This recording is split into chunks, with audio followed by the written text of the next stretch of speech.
Shalom, everyone, to Living with the Times. A few days ago, we celebrated and marked a new month of Kislev. Later this month, we'll have the holiday of Hanukkah. And so we want to take this energy of Kislev and try to understand its connection to what is happening in Israel right now, the current situation and events that are unfolding. So we learn in Sefer Yetzirah, perhaps the oldest of all Kabbalistic texts, that each month has a number of different associations. Each month is created through a letter. And so the letter of the month of Kislev is the letter Samech. Samech is written very much like a circle. And the word Samech, somech, means to support, to lift up, to give assistance. And when David HaMelech composed the 145th Psalm, known as Ashrei, he did it as an acrostic. Each verse began with one of the letters of the Hebrew alphabet in order. But only one letter is missing, and that's the Nun. Because David HaMelech did not want a verse to begin with the letter Nun, because Nun stands for Nofel, to fall. And yet the very next verse is Somech Hashem L'Kol HaNoflim, that Hashem supports, assists all those who have fallen. As everyone knows, last month, it was actually more than a month now, Israel experienced a tremendous trauma, a tremendous nefilah, a fall. And only now are we getting back on our feet. And that's because of a tremendous faith that we have that God will support us, that God is with us. And for those who are following the news, there's a tremendous sense of unity in Israel now, and really Jews around the world, that despite this terrible nefilah, we have gotten back on our feet, and we are fighting back, and we are clinging to the faith of our tradition that God will come and help us and support us. And this is the same thing that happened with the Maccabees. The Maccabees decided to rebel against Greece, which was the largest empire that had ever been on the face of the earth at that point. And the few against the many, like we say in the prayers of Hanukkah. But there was this deep faith that God was with us, and that Torah and Jewish tradition in the land of Israel had to be preserved at all costs. And that is the feeling that we have right now. We're in the month of Kislev, the month of the Maccabees, the month of Hanukkah. And there is, again, this feeling of we know what we're fighting for, and we will, God willing, see it through to the end. Along with each month having a letter associated with it, there's also a chush, a sense that is connected to each month. And along with the 5 physical senses, in our tradition, there's 12 senses. So the sense that is connected to the month of Kislev is sleep. So the question is asked, well, what kind of sense is sleep?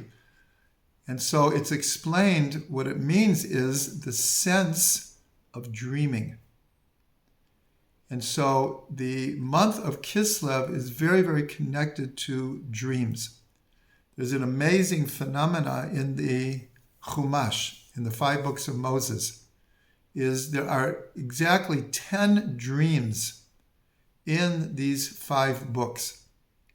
And 9 of the 10 occur during the month of Kislev, because we read the same Torah portions every year, beginning right after Simchat Torah. Actually, we already on Simchat Torah start reading from Bereshit. And when we get to the month of Kislev, so 9 of the 10 dreams we read about. The dreams of Yosef, the dreams of Yaakov, the dreams of Pharaoh, the dreams of the butler and the baker. And so this month is all about dreams. Reb Shlomo once said, why does Hanukkah come in the month of Kislev? Well, historically, that's when it happened. But he was looking for a spiritual connection. And he said the connection between the month of Kislev and the whole story of Hanukkah is that the Maccabees, they would not give up the dream of Am Yisrael with Torah Yisrael, Torah Hashem, in the land of Israel. They held on to their dreams. And one of my very good friends who passed away a number of years ago, Michael Golem, he was the person, the Gabbai, who would give blessings on Shabbat to those who were called up to the Torah.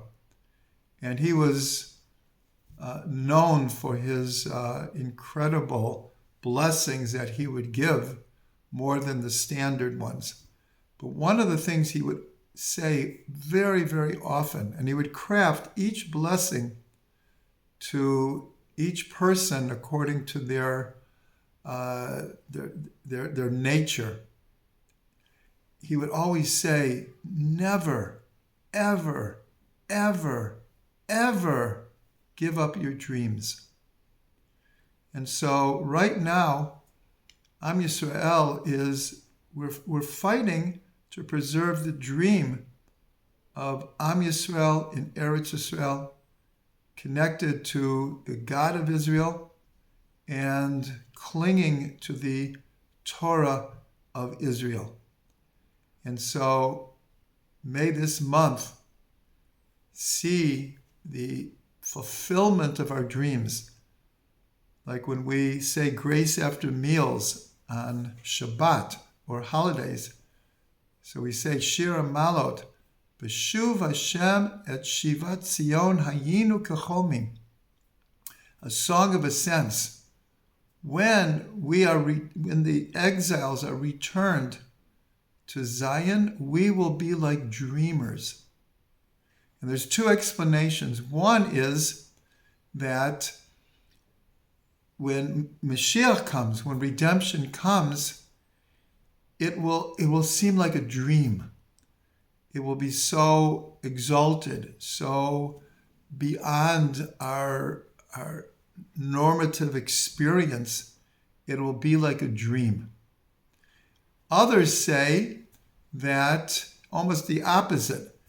It's until Mashiach comes, the state of exile, when we wake up, it will be like waking up from a bad dream to a whole new reality that will be more real than real.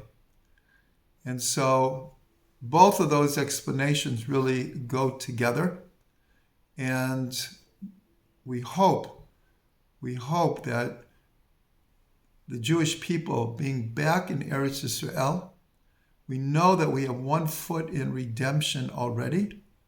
We just have to get that other foot out of exile, and it will be the dream that the Jewish people have held onto for all these years, that there will be peace in the world, that people will get along. War will be something of the past. And Be'ezrat Hashem, in our lifetime, may we merit to see it.